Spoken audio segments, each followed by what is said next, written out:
think I would get really bored if I wasn't making stuff.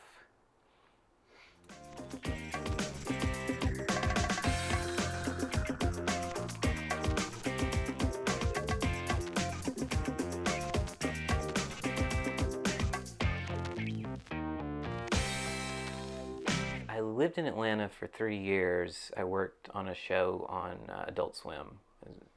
Adult Swim is based in Atlanta. And it was great. I really liked Atlanta a lot. But I always had planned to live in New York at some point. I had this romantic notion that New York is like the center of everything, and I wanted to be there. I'd say the stuff I end up being most, I don't know, proud of or satisfied with is the stuff that I just make for fun with friends. Stuff that I sort of have complete creative control over. So I really love, I make a lot of shows, a lot of videos for Channel 101 New York, which is a film festival of short comedy videos formatted like TV shows. And I think working on stuff like that, working on sketch comedy videos, directing and writing videos like that, that's probably the most satisfying stuff that I work on. The first time I made a 101 pilot was when I was still in Atlanta, and some friends and I got together and made one called Gay with a Dinosaur, and it didn't get in.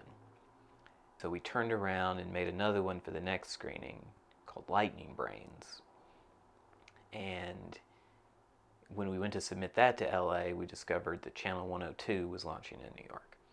So we submitted it there too, and Channel 102 only got 11 submissions the first month, so they used all of them, which means we got into the screening.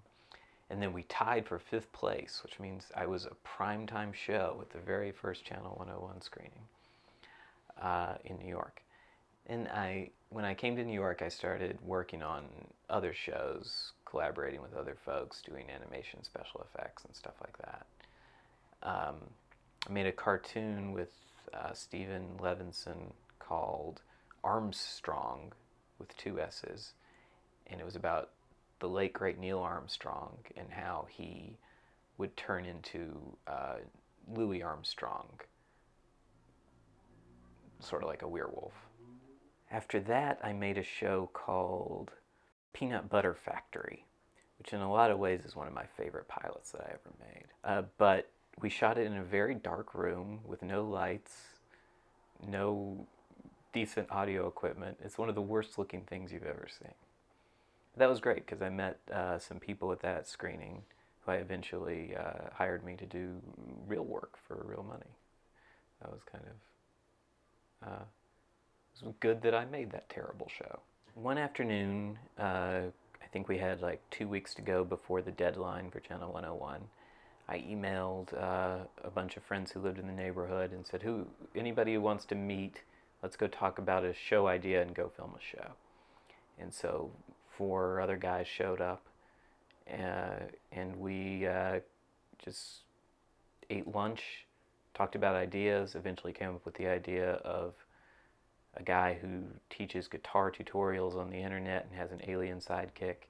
We made this show called Gary Teaches Guitar. We shot it all in one afternoon, and it ended up going on to have 7 episodes. So that was pretty fun. So a lot of the videos I work on are for YouTube or for websites. And I think if there's one thing I would want people to get from those videos, it's just to make it to the end of the video. Like if I can keep it interesting long enough for people not to click on something else, that's kind of a goal.